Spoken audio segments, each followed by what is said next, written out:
ils sont venus. Papa, merci pour la délivrance de ce matin. Merci pour la guérison de ce matin. Merci pour toutes les grandes choses que tu opéreras durant ce culte. Éternel, nous sommes limités, mais toi tu es illimité. Laisse que ces quelques moments de parole, mon Dieu, puissent réellement toucher les cœurs. Et nous comptons sur toi qui transforme les cœurs de pierre en chair. C'est toi qui rends sensible. C'est toi qui courbe les cœurs des rois. Et c'est sur toi que nous nous confions.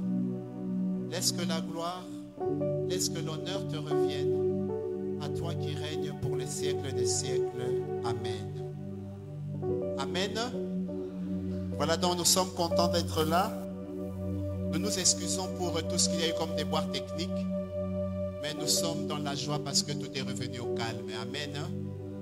Donc nous bénissons l'Éternel pour la présence de notre frère de l'ami bon. Hein, Papa José, même si tu nous as fouillé. Hein? Papa José, vraiment nous dansions avec toi ici en 98. Hein? Papa José est parti, nous a laissés. Mais je te bénis Dieu parce que tu permets qu'il soit là aujourd'hui.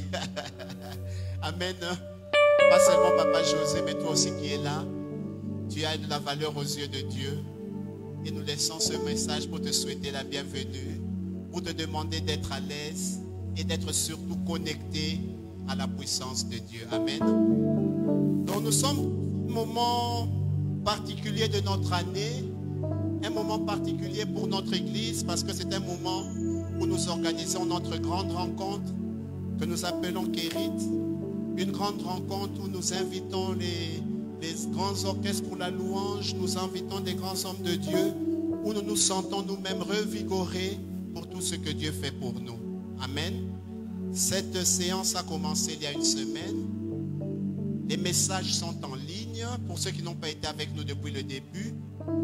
Donc je crois que la presse peut nous afficher en ligne le site, YouTube et la page Facebook où nos bien-aimés qui nous suivent en ligne et nous aussi qui sommes ici pouvons revoir tous ces enseignements et glorifier le Seigneur. Amen. Donc notre grand thème, c'est réveiller les héros. Réveiller les héros. Amen. Je ne veux pas qu'on dise qu'il a dit zéro. Non, nous ne venons pas réveiller les héros, mais nous venons réveiller les héros. Amen. Donc nous ne sommes pas à zéro, mais nous sommes des héros. Et c'est ça le grand thème. Et aujourd'hui, nous allons parler pour clôturer de notre sous-thème mourir en héros. Amen. C'est bien de réveiller les héros. C'est bien de dire tout ce qu'on a dit durant la semaine. Mais encore plus, c'est mieux de mourir en héros. Donc j'ai revu tous les enseignements qui ont été donnés. Je vais prendre quelques minutes pour essayer un peu de faire une petite synthèse. Et j'ai vu comment est-ce qu'on s'est appuyé sur ce grand thème en insistant plus sur le réveil. On a très bien commencé, c'est une entrée fantastique. Je bénis les serviteurs de Dieu, le pasteur Provo, le pasteur Kazongo pour cette entrée fantastique et formidable qu'ils ont fait durant ce séminaire. Et j'ai suivi ces enseignements, c'était vraiment merveilleux. Et dans ces événements, on a souligné sur ce verset de Joël 3, de Joël 3 au verset 9, où on nous invite à crier et à réveiller les héros. Réveiller les héros. Et si on parle de réveiller, c'est que quelque part, c'est possible qu'un héros se retrouve endormi. Amen. Et cela nous emmène à revenir sur un élément principal de ce grand thème qui est le mot héros. Réveiller les héros. Mais en soi, c'est quoi un héros? Est-ce que nous qui sommes ici, nous sommes des héros? Comment est-ce qu'on devient un héros? Est-ce qu'on est héros? Est-ce que, bref, toutes ces questions, c'est ces questions qui ont été évoquées durant la semaine. Mais en quelques lignes, un héros, est cette personne qui est élevée en dignité pour une qualité exceptionnelle, pour une bravoure, c'est-à-dire que quelque chose de formidable, de merveilleux qu'elle a fait à un moment donné et ou bien durant toute sa vie. Amen. Donc pour cette chose exceptionnelle, c'est sur base de cela qu'on appelle cette personne, cette femme, cet homme, un héros. Et quand on parcourt la Bible, on voit qu'il y a des hommes et des femmes exceptionnels qui, à un moment de leur vie, se sont levés pour une cause noble, pour une cause de la nation, et à ce titre, ils ont été appelés de héros. Amen. Et par rapport à ça, on nous a rappelé, je te rappelle ce matin, que ma soeur, mon frère, le regard de Dieu sur toi, c'est que Dieu te voit comme un héros. Pourquoi Dieu te voit pas comme un héros? C'est parce que tu as été créé à l'image de Dieu. Un jour, dans un passé très lointain, Dieu dit du ciel, créons l'homme et à notre image. Amen. Celui qu'on appelle le vaillant guerrier, le tout-puissant, El Shaddai, El Sabaoth, le Dieu des armées, il a dit un jour, créons l'homme à notre image. C'est-à-dire qu'il a réuni une compagnie des héros dans le ciel pour que les choses se mettent en marche de telle manière que quelque chose se produise, de telle manière que quelque chose naisse du néant. Et c'est de cette parole puissante qu'aujourd'hui tu te présentes devant nous, que toi aujourd'hui tu te trouves dans cette salle. Et ce premier élément, c'est pour t'interpeller, pour te dire que ton Dieu qui est héros, qui t'a créé à son image, dit en d'autres termes que toi aussi tu es un héros. Amen. Mais est-ce que tu le sais que tu es un héros? Est-ce que tu te comportes comme cet héros? Est-ce que tu vis comme monsieur quelconque? Ou tu vis réellement comme cet héros, comme cette héroïne pour les mamans, les sœurs? Et dans notre parcours dans la Bible, on nous montre qu'il y a eu des personnes, des héros selon Dieu, mais qui eux-mêmes ne savaient pas qu'ils sont des héros. Amen. Des personnes simples, qui vivaient leur vie simplement, mais qui un jour ont été appelés de Dieu pour leur rappeler que tu es un héros endormi. Et depuis le dimanche passé, c'est cet élan qui est entré dans l'église pour rappeler que nous sommes peut-être des héros, des héroïnes endormis. Rappelez-vous de cet homme de Moïse qui était en train de paître ses brebis et qui du haut du mont Sinaï voit un buisson ardent. Et dans ce buisson, c'était une parole pour un nouveau commencement. Pour un nouveau commencement, pour l'emmener à sa vraie destinée, pour lui rappeler, qu'il est héros endormi. Amen.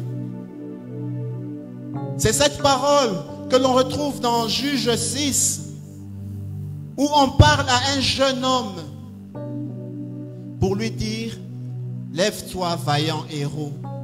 Cette personne de Gédéon, qui vivait comme monsieur tout le monde, comme ce plus faible de la tribu de Ménassé, qui se considérait comme le plus faible alors que Dieu le voyait en héros. Il y a tant d'exemples dans la Bible. Il y a tant d'exemples. Et dans ces exemples, il fallait le rappel. L'exemple du Seigneur Jésus-Christ, qui a marché avec des gens simples, parce que ces personnes se retrouvaient simples, alors que Dieu les voyait comme des personnes qui allaient bouger le monde, par une parole simple, par la puissance du Saint-Esprit, entrer en eux et transformer des simples personnes en des grands hommes, en des héros. On se rappelle de cet homme de Pierre, cet homme qui n'avait aucun niveau. On se rappelle de ce petit Jean, qui était le plus petit, On se rappelle de tout ce monde que d'un jour à l'autre, ces personnes qu'on rejetait, que Dieu a élevées en héros. Et cette parole que Dieu a envoyée, c'est cette parole qui s'adresse à toi. Pour te dire que comme Jésus-Christ a fait de Pierre, ce simple homme, un héros, c'est comme ça qu'en ce moment, Dieu veut réellement que tu entres dans une nouvelle tournure de ta destinée, de ton chemin sur ce Père, de ton chemin sur cette terre, pour te dire que tu n'es pas encore arrivé, tu n'as pas encore fait ce pourquoi tu es arrivé, parce que moi je te considère par rapport à ce nouvel épisode comme un héros qui va bouger cette nation. Amen. Parce que moi je te considère comme cet héros qui va bouger dans cette église. Parce que moi je te considère comme cet héros qui va bouger dans ta famille.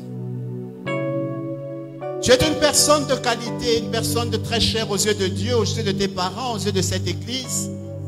Mais peut-être que tu te comportes comme Pierre qui est rentré nager, qui est rentré pêcher, alors que Christ le voyait comme cet homme plein d'amour qui devait paître les brebis. Peut-être que tu t'es arrêté à un jour de la création. Tu t'es arrêté au premier jour parce que tu vois que les choses ont pris une certaine forme dans ta vie au lieu d'aller jusqu'au 7e jour. Le jour où Dieu a dit que tout ce que j'ai fait est bon et que je peux entrer dans le repos. Les éléments nous ont menés à quelque chose, à une interpellation aux yeux des aînés, aux yeux des encadreurs, aux yeux des chefs d'équipe, aux yeux des chefs d'orchestre, pour dire que tous ces hommes qui sont appelés héros, ce ne sont pas des hommes qui se sont qualifiés de héros. Il a fallu un mentor. Il a fallu un moment. Il a fallu une personne qui dise que de tous mes enfants, de toute cette équipe que j'encadre, de tous ces fidèles que j'ai, je pense que cette fille, que ce garçon doit être considéré comme un héros. Qu'il y a quelque chose dans lui endormi qu'il est important de réveiller en ce jour pour le faire entrer dans une autre dimension de sa vie. Amen. Et on a interpellé les hommes de Dieu. On a interpellé les leaders pour leur dire combien d'entre vous, combien de vos enfants, combien de ces personnes que tu encadres sont passés à côté de leur destinée. Parce que toi, le leader, plutôt que de voir un héros pour l'œuvre de Dieu, tu as considéré la personne comme un opposant, comme une personne qui venait pour remettre en cause ton leadership, comme un danger de ton succès. Tu t'es revenu sur les sentiments humains, plutôt que d'élever cette personne comme un héros. Plutôt de dire, de transmettre le message de Dieu à cette personne, où Dieu le voyait comme ce vaillant guerrier, comme cette personne qui allait donner une nouvelle impulsion. Mais toi, tu as freiné cela par l'égoïsme ou par une certaine peur. Le héros ne se proclame pas héros, mais ce sont les autres qui le considèrent comme héros. Aucune personne dans la Bible s'est qualifiée de héros. Mais ce sont des personnes qui ont vu les autres faire, des personnes qui ont vu les témoignages, ces personnes qui ont déclaré que cet homme de David, c'est un vaillant guerrier. Cet homme de Gédéon, c'est un vaillant héros. Cet homme, cette femme est une vaillante et un vaillant. Mais toi qui as la gestion des hommes, toi qui as la gestion des femmes, n'es-tu pas en train de laisser passer des zéros, d'éteindre une flamme de Dieu dans la vie de tes enfants, plutôt que de les pousser, de les lancer?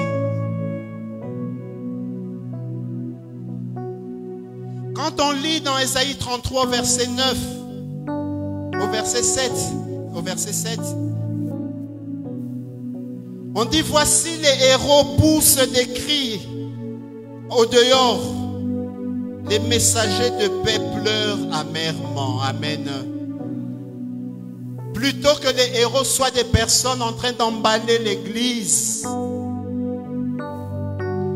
on voit des personnes, héros, qui sont considérés comme des héros, mais qui sont en dehors de l'église. Plutôt qu'on les attendait sur les champs de bataille, on voit les héros qui sont en train d'être distraits par des choses extérieures au plan de Dieu. Plutôt que de voir les héros emmener, donner une impulsion pour la parole de Dieu, on voit ces héros qui sont en train de construire leur gloire, qui veulent le succès aux yeux des hommes, qui veulent qu'on dise que c'est le plus grand, qui veulent qu'on dise que sans lui rien ne marche, qui veut prendre la place de Dieu plutôt que de se considérer comme ce simple serviteur. On voit ce qui se passe aujourd'hui. On voit comment est-ce qu'on se comporte par rapport à la foule. On veut la foule, on veut la gloire, on veut le bruit, on veut ceci. Je suis le plus grand, je suis le plus grand. Mais croyez-moi, ce n'est pas ça la vision de Dieu. Notre Dieu reste le même. Notre Dieu, c'est cet homme simple. Notre Dieu, c'est celui qui par-dessus tout a vu l'amour. Cet amour sacrifié. Et appeler cette personne, cette femme qui peut se sacrifier, le baptiser de héros. Cette personne de Dieu qui continue à dire que je veux que vous réveillez les héros. Mais qui ne dit pas, je veux que vous réveillez des stars. Non, loin de là. Ce thème, ce n'est pas pour faire de toi une star, mais c'est pour te replacer dans la destinée de Dieu. Amen.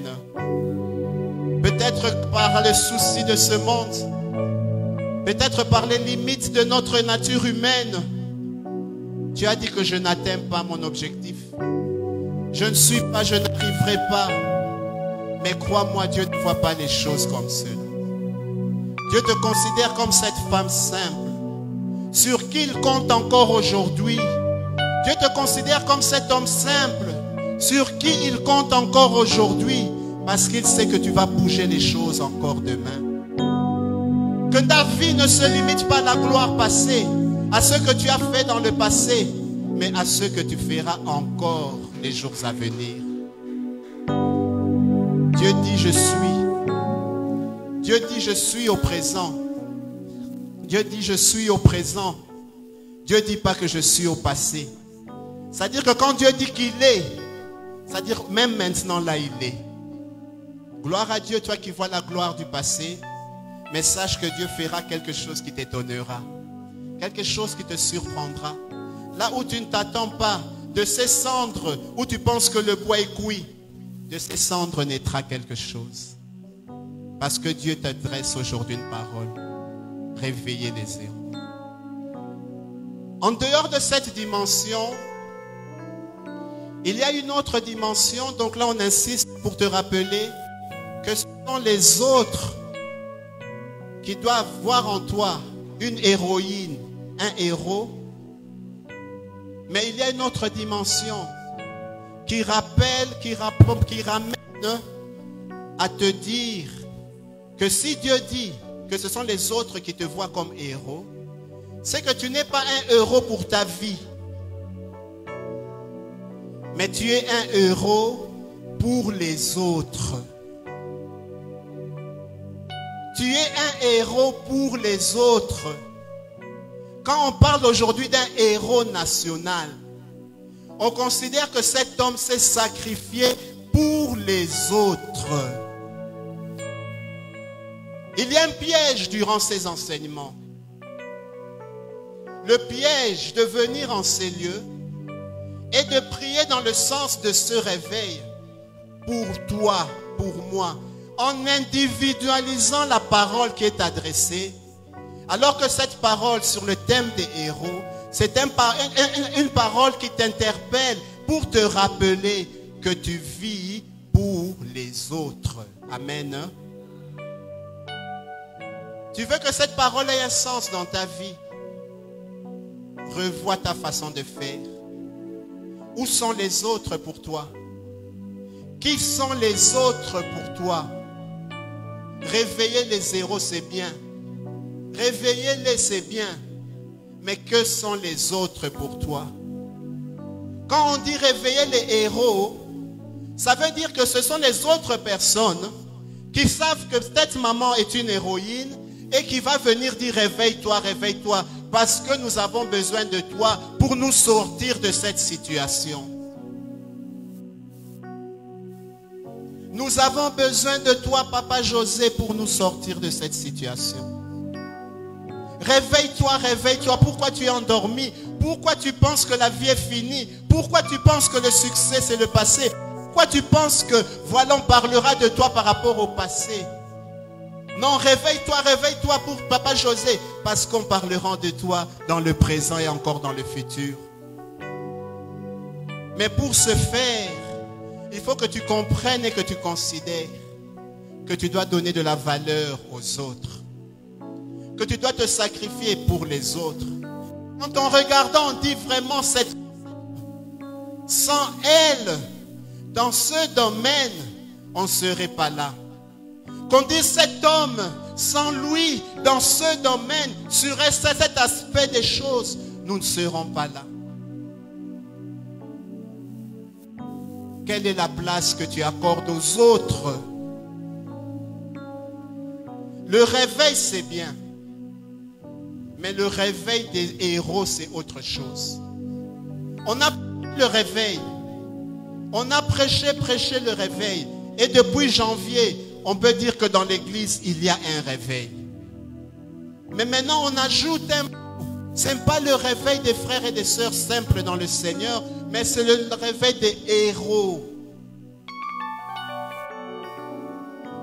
Mais la question se pose à toi ce matin pour savoir dans quel domaine on peut te considérer comme héros.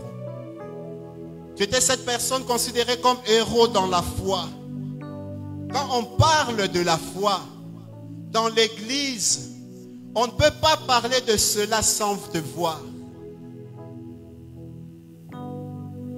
Quand on parle de la libéralité des orphelins, des veuves, tu es cette femme qu'on appelait Dorcas, cette Tabitha, parce que tu étais un héros, une héroïne dans la libéralité. Dans ces différents domaines où tu étais considéré comme un héros, comment se présente la situation aujourd'hui? Où est parti ce cœur pour les orphelins? Où est parti ce cœur pour les veuves? Où est parti ce cœur pour les nécessiteux? Où est partie cette sensibilité que tu avais pour les autres? Toi qui étais cette femme fantastique, mais depuis que Dieu t'a donné cet enfant, ces enfants, le monde s'est résumé sur ton couple, sur ta famille. Quand tu pries, c'est pour le bonheur de tes enfants. Quand tu as de l'argent, c'est pour tes enfants. Quand tu as ceci, c'est pour eux. Donc vraiment la bénédiction de Dieu, en te donnant cette famille, ce mari, cette femme, en te donnant ces enfants, ont enlevé tout ce qui avait d'héroïque en toi. Et tu t'es refermé sur ceux que tu considères comme les plus chers. Non, ce n'est pas la vie des héros. Un héros doit avoir constamment la pensée pour les autres.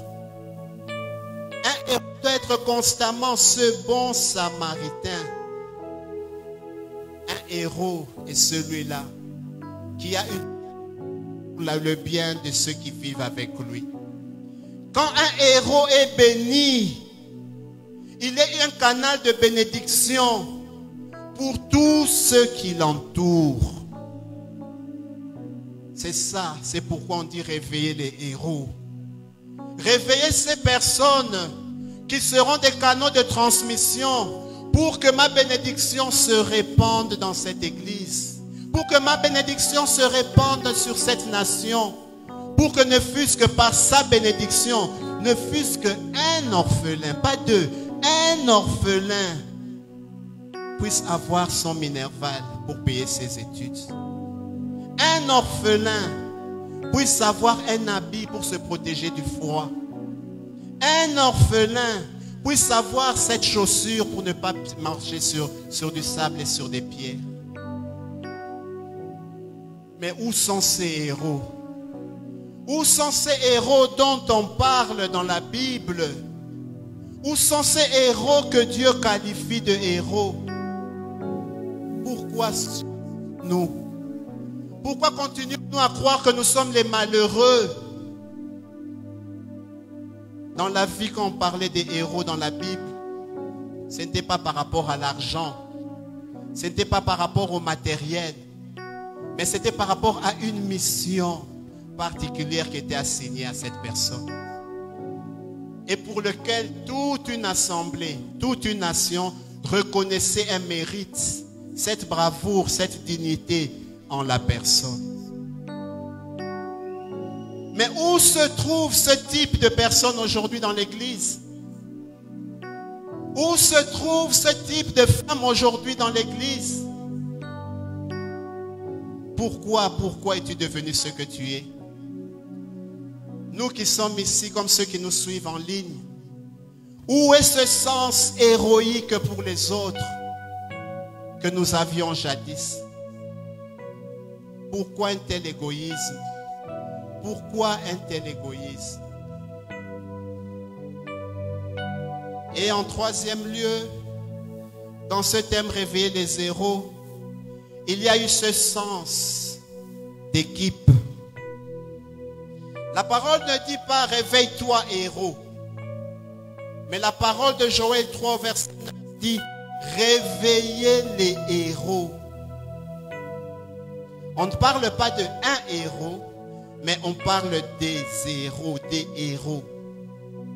C'est-à-dire que quand les héros sont ensemble, quand les héros sont quelque part, ce sont des rangers qui tombent dans le terrain. Mais seulement ces héros, Dieu insiste pour dire que tu n'es pas un, vous êtes plusieurs. Et c'est ça le thème de ce séminaire. Réveiller les héros. C'est-à-dire qu'à chaque fois par ce thème, on t'interpelle pour te dire, s'il te plaît, travaille en équipe. Ne te considère pas comme le plus grand, mais apprends à retravailler en équipe. Réveiller les héros, c'est pour dire que toi seul, même si tu es héros, tu ne pourras pas. Quelle que soit l'intelligence, quelle que soit ta force, tu n'arriveras pas. And now we go fast, but together we go far. Seuls nous allons vite, mais ensemble nous irons loin. Réveiller les héros, c'est pour dire retravaillons ensemble. On ne pourra pas bâtir quelque chose de solide si on ne voit pas les héros endormis parmi ceux qu'on dirige. On ne pourra pas bâtir quelque chose de solide si on considère la chose comme appartenant à une personne, comme cherchant une gloire personnelle, plutôt que de voir une gloire d'équipe. Réveiller les héros interpelle pour te dire, reformons un corps. Reformons un corps. Quand Christ dit ressusciter les os, ces os s'assemblèrent, reformer un corps. Nous voulons un réel réveil par rapport à ce que nous dirigeons, là où nous nous trouvons, dans ce que nous entreprenons. Mais quel est l'état de ton corps? Le fémur ne pourra jamais faire le travail des phalanges, des doigts, jamais. Pourtant, le fémur, cet os qui est à la cuisse, c'est parmi les os les plus importants du corps humain. Mais de toute son importance, jamais il ne pourra faire ce qu'un phalange dans l'os du doigt fait. Ce que l'os des orteils fait jamais. Réveillez les héros à cette dimension de l'ensemble, de l'équipe, de l'unité. Tu es mari, considère ta femme. À deux, vous serez plus forts. Tu es femme, considère ton mari. Reconsidère ton mari. Quelle que soit la situation, quel que soit ce qui entre, quels que soient les problèmes de chaque jour, pour que Dieu vous considère comme des héros, il faut qu'il y ait cette unité de couple. Tu es enfant, reconsidère la famille. Ne t'engage pas comme une personne pour un exploit solitaire, mais reconsidère, réveille les héros, réveille l'ensemble pour qu'on forme cette équipe, pour qu'on forme ce corps qui a de la valeur devant Dieu, qui a un sens devant Dieu. Et c'est cette parole qui s'adresse à toi.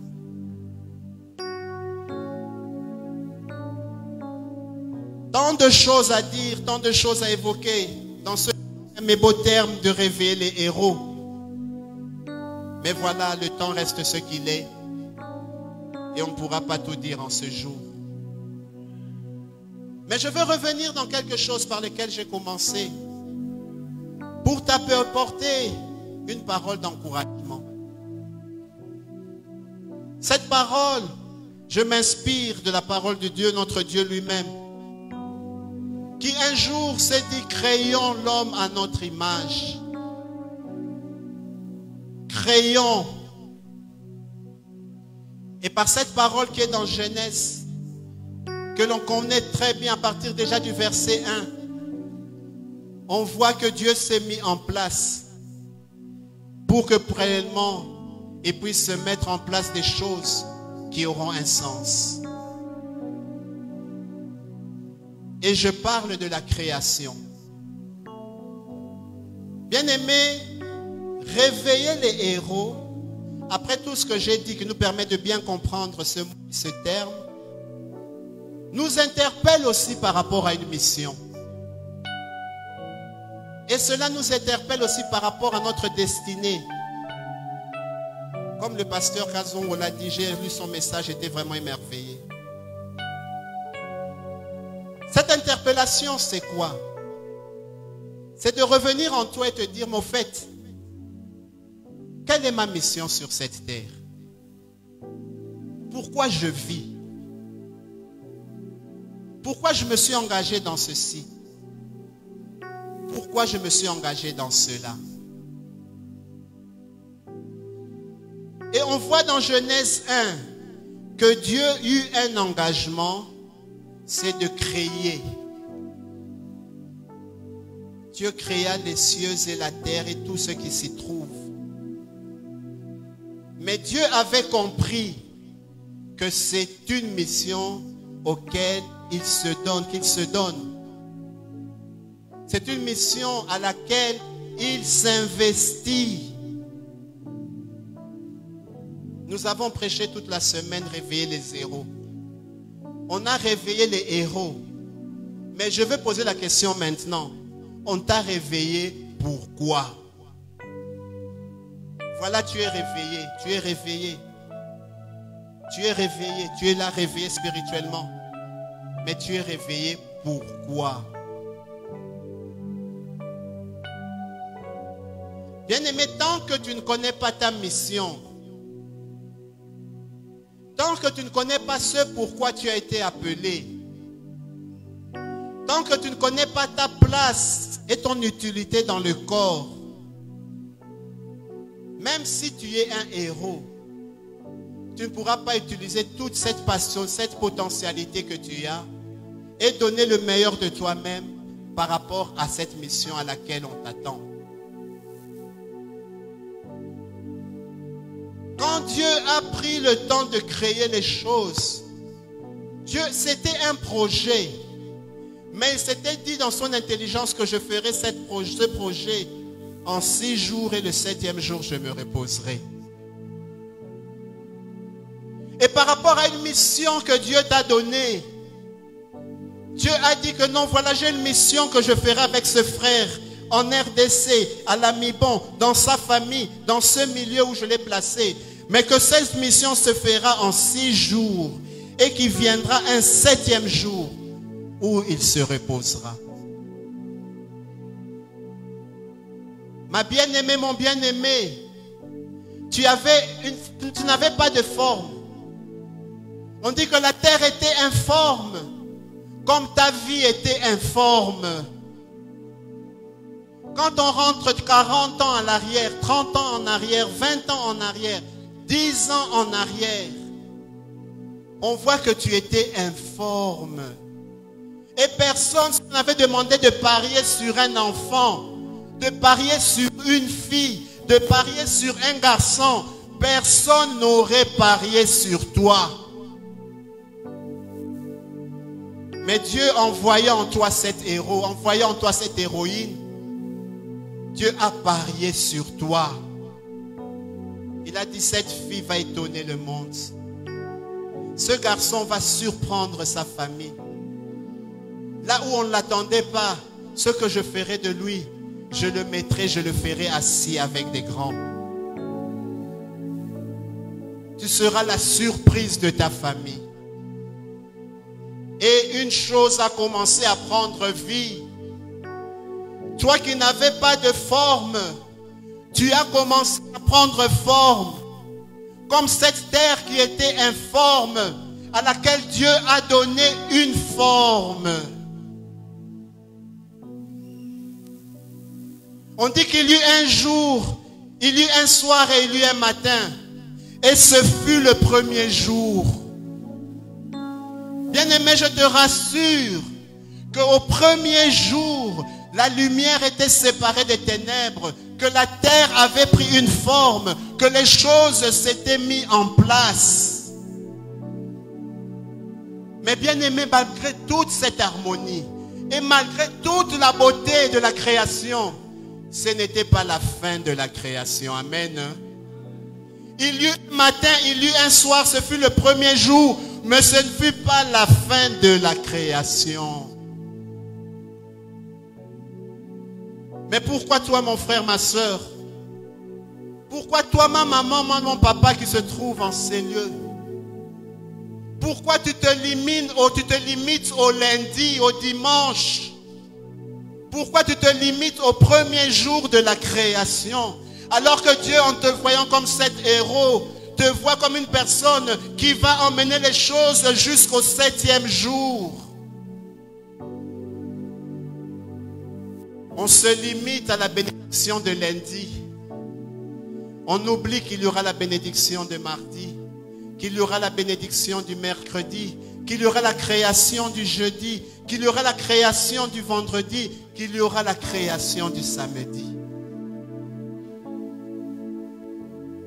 Les héros se sont limités à ce qu'ils considèrent comme la chose la plus glorieuse, la plus fantastique de leur vie. Ils se sont limités à un jeudi qui est la moitié, un mercredi qui est la moitié, plutôt que devait aller jusqu'à samedi. Bien-aimé, là où tu es, ce que tu as, ce n'est pas encore arrivé au samedi. Tu es encore au lundi, tu es encore au mardi, peut-être même que tu es au vendredi, mais tu n'es pas encore arrivé au samedi. Mais pourquoi crois-tu que ta vie est finie? Si le Dieu qui est Dieu le Tout-Puissant a pris 7 jours, il a pris 6 jours pour créer, a fortiori nous les simples êtres humains.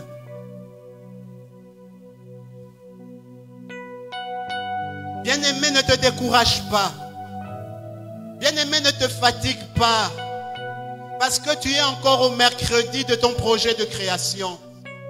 Rassure-toi que demain il y aura jeudi, demain il y aura vendredi, demain il y aura samedi.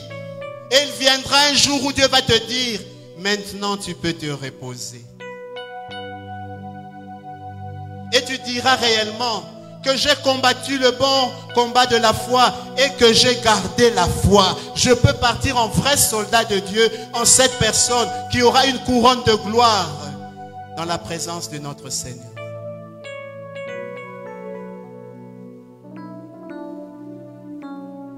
Pourquoi es-tu découragé? Pourquoi t'endors-tu? Pourquoi te reposes-tu pour ce que tu considères comme la plus grande bénédiction? Non, ce n'est pas ça. Qu'est-ce que soient les moyens que tu as, tant que tu n'es pas arrivé au samedi, réveille-toi et continue à te battre. Continue à avancer. Demande à Dieu qu'il fortifie tes genoux affaiblis, tes mains languissantes, qu'il te donne la force. Parce que tu dois atteindre l'objectif, tu dois atteindre le point final de ta destinée sur cette terre. Et Dieu t'attend à ce niveau-là. Pourquoi te limites-tu à jeudi? Non. Dieu veut que tu saisisses cette bénédiction. C'est comme une fille qui a beaucoup d'amis garçons, qui a tout ça, qui est merveilleuse, qui se sent bien, qui se contente de cela, qui veut vivre comme cette femme seule, alors que Dieu la voit comme cette femme mariée. Elle se limite au jeudi alors que Dieu la voit samedi mariée. Mais l'oppression, les fatigues, le stress, le découragement lui fait croire que non, moi je ne me marierai plus. L'âge est passé. Je commence à faner. Je n'attire plus les hommes. Et avec ça, des remords entrent dans la vie. Et Dieu rit.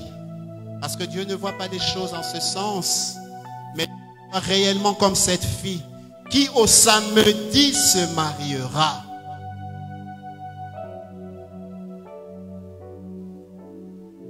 Créons à notre image. Et bien que les choses étaient bonnes à chaque jour de la création, mais cela n'avait pas empêché à Dieu à continuer. Toi qui t'investissais pour construire ce temple, c'est bien, il est beau.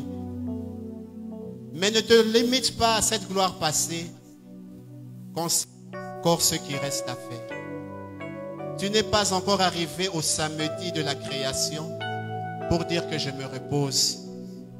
Lève-toi, réveille-toi, héros. Réveillez-vous, héros. Et continuons à bâtir. Assurons le succès et la gloire pour ceux qui comptent en nous. Voilà un peu le résumé de tout ce qu'on s'est dit la semaine. Voilà un peu le sens. C'est vrai qu'on a beaucoup insisté sur le réveil durant la semaine. Mais aujourd'hui, j'ai voulu insister sur les héros.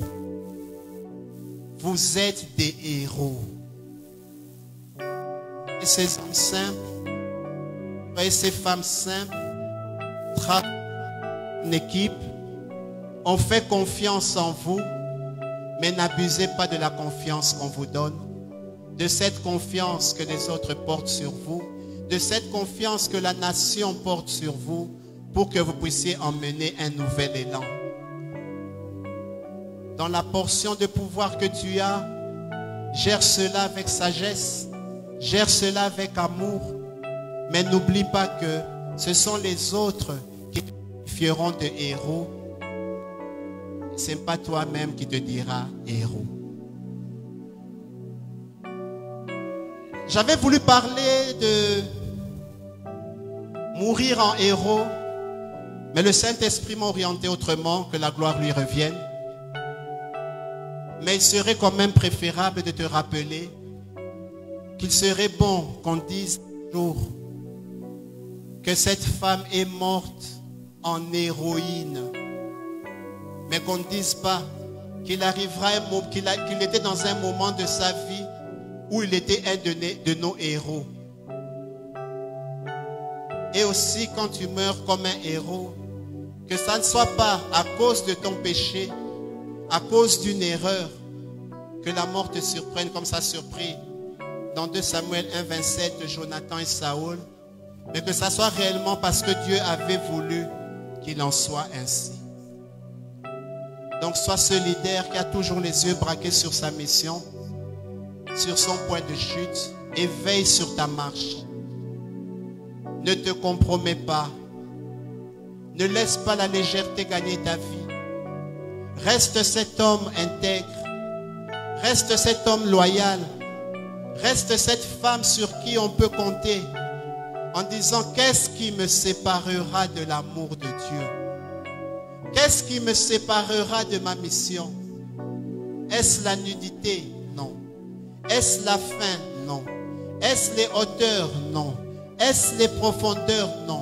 Est-ce la pluie? Non. Est-ce le manque d'habits? Non. Rien ne me séparera de ma mission en tant que héroïne, en tant que héros pour le Seigneur.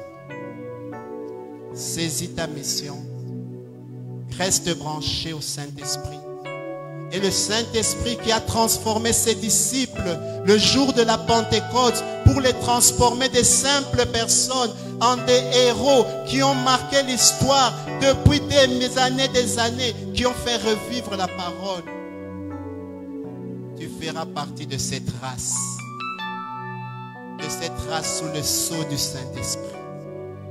Et ce monde, cette église, cette nation se souviendra de toi pendant longtemps. Dans ta famille, quand tu partiras, on dira: Seigneur, nous bénissons, nous te bénissons parce que tu nous avais donné cette fille où nous sommes aujourd'hui. C'est parce qu'elle faisait partie de notre famille. N'envie pas les grandes choses, mais prends pour modèle cet homme de Jean-Baptiste qui connaissait sa mission, qui a fait sa mission et qui est parti. Cet héros sur qui Dieu, Jésus a confessé, pour dire que de toute personne qui est née d'une femme, il n'y a personne qui ressemble à cet homme de Jean-Baptiste. Il n'y a pas de plus grand que cet homme de Jean-Baptiste. Pourtant, ce Jean-Baptiste est mort la tête coupée, présenté sur un plat. La considération des hommes et la considération de Dieu. Sois ces héros complets, pas seulement aux yeux des hommes, mais aussi aux yeux de Dieu. Amen. Vous comprenez qu'il y a beaucoup à dire, qu'il y a tant à dire que si je ne dis pas un moment que j'arrête, on risque de partir jusqu'à demain. Donc je me limite là, je bénis l'Éternel, on acclame le Seigneur, on bénit sa parole, et que réellement cela soit marqué dans ta vie pour tout le reste de tes jours sur cette terre, au nom de Jésus-Christ. Amen.